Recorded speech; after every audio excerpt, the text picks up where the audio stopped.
Hello, I'm Rocky Harding, and I'll just be covering some of the improvements I made this week to Tetrabeasts.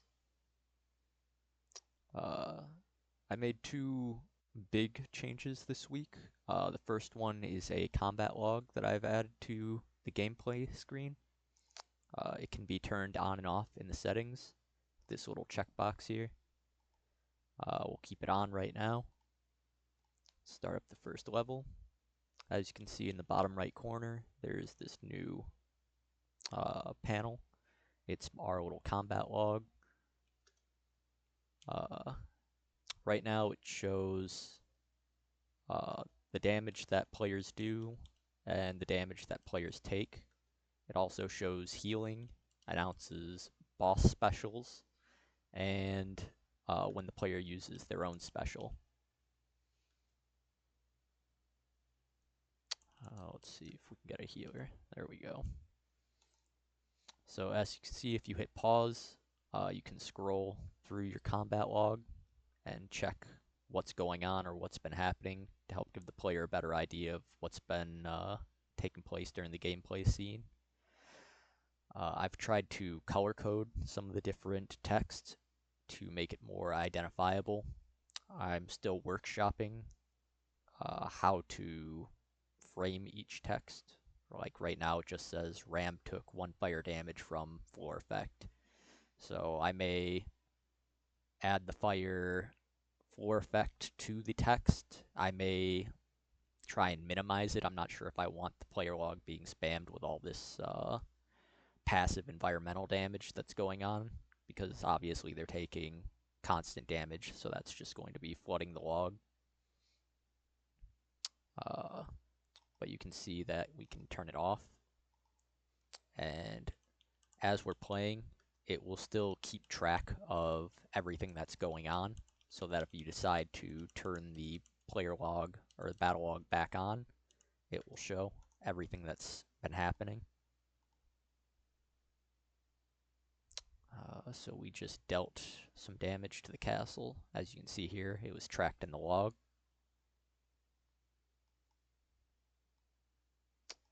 The other change I made was the visual effects for the combo. I made a little fire animation that pops up in the background. It increases in size and the flicker rate between the colors. So as you can see over here, it slowly shifts between the different colors. I have it like an offset orange, a yellowish orange, and red right now that it shifts between. The fire gets bigger as the combo increases, and the flicker rate also increases, so the colors shift faster. I had to increase my combo duration because it was hard to test this without running out of time. I'll just get to the next level so you can see some of the boss announcements in the combat log as well.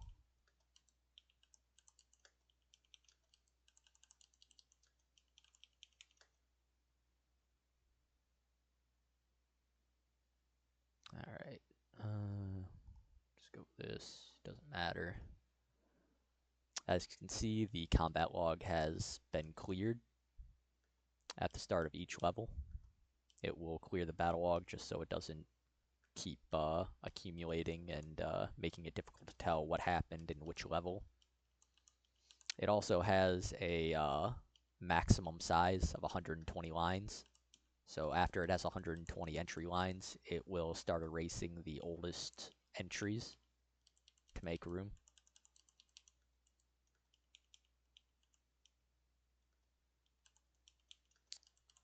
Let's see. As you can see, the boss is casting his little pylon ability right now.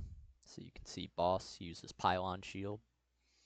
I plan on making it use the boss's actual name, or giving the bosses different names instead of just using a generic boss. And I also plan on working on the ability names as well. But as you can see, it's bolded. So I took a lot of time formatting the text, or working on formatting the text for all of this for the battle log. But I'm pretty happy with how it is right now. We'll let this bomb go off, and then we'll use our special ability that revives. Elise uses Nature's Embrace, so we changed the color for the special abilities for the boss versus the player. So it's a light cyan blue for the player. I still need to land on a color for the boss. Right now it's just bolded, as you can see before. But those were my major changes, adding the combat log, being able to toggle it on and off. As you can see, I have backgrounds for my modifiers as well now. I forgot to go over that earlier. But I have the buffs with like a blue metallic background. Gave it a nice golden border to frame it. And then the debuffs have the red background, same frame. I'm still working on getting the sizing right for these. And then I'll probably increase the text size as well, just so it's a bit more legible. Even right now with the screen as large as it is, it's difficult to read this without getting close or really squinting. But those were my major changes. I had a few other smaller changes. I had some background plates for the titles for these panels, and I removed them because they were clashing too much. Changed the text color for this so that it shows when the player has enough units in its party to start. You start off with 3 unlocked, and you can have a maximum of 4 in a party, but you need at least 2. So once you have 2 selected, you can confirm.